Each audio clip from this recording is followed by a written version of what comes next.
Recentemente, tem ocorrido uma série de protestos no mundo inteiro de teor antirracista, por conta da morte de George Floyd, um homem negro acusado de passar um cheque sem fundo e que foi morto por asfixia por um policial estadunidense. Esses protestos reverberaram aqui no Brasil e foram mesclados com protestos antifascistas. Isso após um grupo de apoio ao governo, intitulado 300 do Brasil, ter realizado uma manifestação noturna de apoio ao governo e pró-fechamento do STF, utilizando máscaras brancas e tochas acesas, numa cena que relembrou a passeata supremacista realizada em Charlottesville, nos Estados Unidos, em 2017. Um acontecimento recente que deu força a esses movimentos aqui no Brasil, que ainda permanecem brandos, foi a morte do menino João Pedro, de apenas 14 anos. João foi alvejado por um tiro de fuzil nas costas, dentro da própria casa, enquanto brincava com os primos. Os policiais militares levaram o corpo de João, que ficou desaparecido por cerca de 17 horas. Só depois desse período é que a família pôde reaver o corpo e constatar que a criança havia de fato morrido.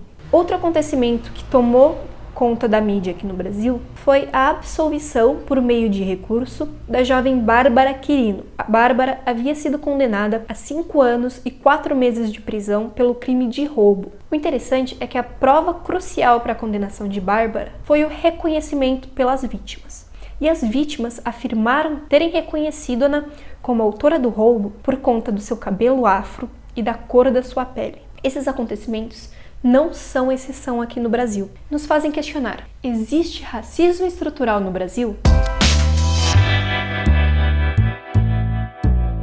Primeiramente, e aqui eu me embaso no livro Racismo Estrutural, do Silvio Almeida, todo racismo é estrutural. Isso porque o racismo não é um hábito, é um processo. E o racismo estrutural só existe no governo que dá as condições mínimas para sua existência. O racismo, ele não existe dentro de um sistema no qual ele não é tolerado. O racismo estrutural acarreta na normalização da morte da pessoa negra. E isso tem se agravado durante o período da pandemia. Por quê? Além de existir essa neutralização da morte negra no Brasil, agora o corpo negro é visto como carregador de um patógeno. Ele pode ser visto como um transmissor do coronavírus. Saindo da parte conceitual e indo para a parte estatística, segundo o relatório realizado pela organização Fogo Cruzado, em 2018, apenas a polícia do Rio de Janeiro foi responsável por 23% de toda a letalidade do Brasil. Foram constatadas 1.375 mortes provocadas por agente policial. Isso só no Rio de Janeiro. Um jovem negro de até 21 anos tem 147% mais probabilidade de ser morto do que qualquer outra pessoa do restante da população. Em 2019, no estado de São Paulo, foram registradas 567 mortes provocadas por agentes policiais. Isso segundo o relatório da própria Corregedoria da Polícia do estado de São Paulo. Esse número faz um contraste com o número de mortes de policiais, que foram apenas 7 o ano inteiro. O interessante é que essas mortes provocadas por agentes policiais ocorriam mais nos crimes graves, como roubo e homicídio, principalmente nos crimes patrimoniais. Acontece que em 2019, os crimes patrimoniais tiveram uma queda no estado e o número de homicídios não aumentou. Ou seja, não houve um aumento do número de crimes graves no estado, mas houve um aumento do número de mortes provocadas por policiais. Isso significa que não está havendo o uso da violência de forma gradual pelos agentes. O ideal é que primeiro se faça uma intervenção utilizando violência leve, se necessário, partindo para moderada e, em último caso, se necessário, fazer uso da violência grave. Não é isso que está acontecendo, está indo direto para a violência grave. Por isso há um aumento na violência policial e não dos índices criminais. Outra coisa interessante, das mortes provocadas por agentes policiais, somente 3% delas são investigadas pela Corregedoria. Os outros 97% são investigados pelos próprios batalhões de origem dos agentes que estão sendo investigados. Um caso recente que foi repercutido nos jornais do Brasil inteiro foi uma intervenção policial em um baile funk em Paraisópolis. Foram divulgados vídeos demonstrando que houve excesso de uso de força pelos policiais.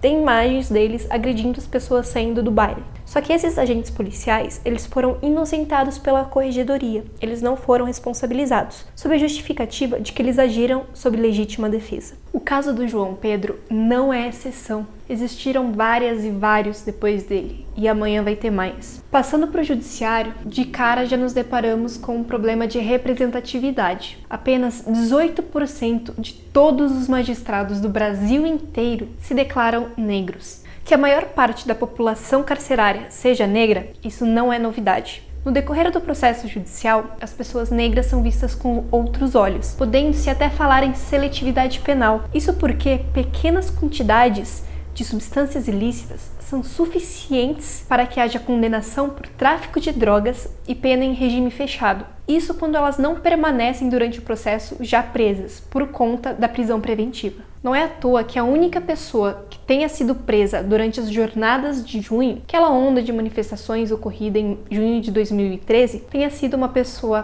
preta, pobre e marginalizada. Rafael Braga, que era um catador de papel, catador de latinha, foi preso durante as manifestações, acusado de posse de artefato explosivo. Isso porque Rafael carregava em sua mochila produtos de limpeza. Ainda que no decorrer do processo a própria perícia tenha atestado no laudo que aquelas substâncias possuíam mínima aptidão para provocar explosões, como um coquetel molotov, por exemplo, ou seja, mesmo a perícia atestando que aquilo não era um artefato explosivo, Rafael Braga foi condenado por posse de artefato explosivo. E não parou por aí. Meses depois de lutar pela sua liberdade, o mesmo Rafael Braga foi preso enquanto ia à padaria, acusado de tráfico de drogas, associação para o tráfico, colaboração para o tráfico, em razão de supostamente carregar consigo 9 gramas de cocaína e 0,6 grama de maconha. Essa quantidade, gente, não é sequer o peso de uma moeda de 50 centavos. Uma testemunha depôs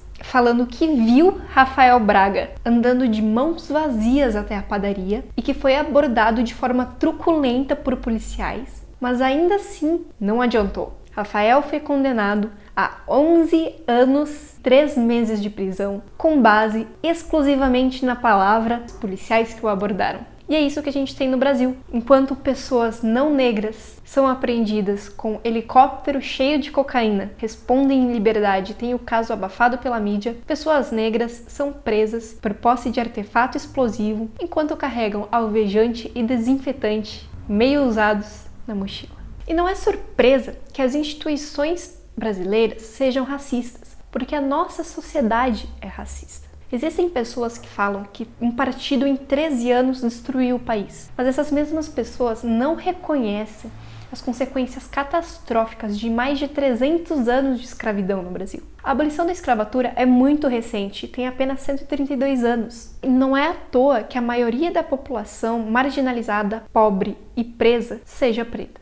Os escravos foram libertos, mas foram lançados à própria sorte. Foram deixados sem teto, sem alimento, sem emprego, sem dinheiro, principalmente sofrendo uma discriminação imensa. Eles não eram sequer considerados pessoas, eles eram considerados objetos. Imagina você ter que se erguer numa sociedade em que você não tem os direitos básicos que lhes são garantidos e você não é sequer visto como uma pessoa.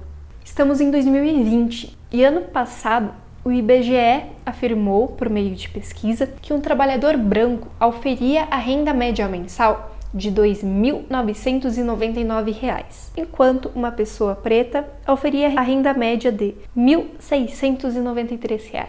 As pessoas rechaçam as cotas. Elas falam que é uma forma discriminatória contra os próprios negros, como se eles estivessem sendo tratados como pessoas menos capazes. Não é essa a lógica, gente. A lógica da equidade é você tratar pessoas diferentes de forma desigual. Não adianta você dar a mesma oportunidade para pessoas que não têm as mesmas condições de acesso. Você tem que ofertar à pessoa que está marginalizada, que está em condição de desvantagem, a mesma oportunidade de acesso, aquela oportunidade do que a pessoa que tem tudo facilitado. Esse é um dos principais fundamentos para o pedido de adiamento do Enem. Nem todo mundo tem acesso a uma internet de qualidade, nem todo mundo tem notebook, nem todo mundo tem um smartphone que consiga acessar as aulas, nem todo mundo tem TV em casa.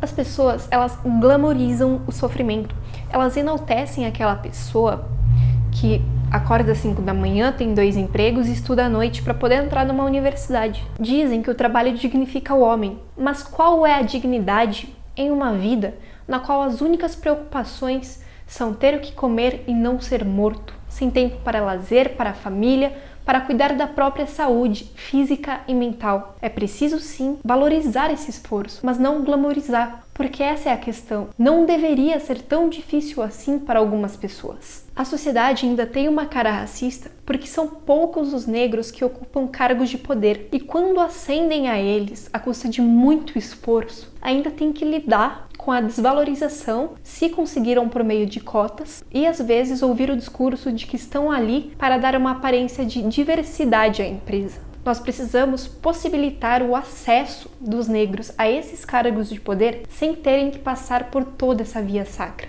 E aqueles que falam que no Brasil não existe racismo porque somos um povo miscigenado e cada pessoa tem um pouco de sangue negro em suas veias, sinto informar que a miscigenação brasileira veio à custa de muito sofrimento, muita violência, muito sangue e estupro. As mulheres escravas negras não eram vistas como pessoas, e sim como objeto.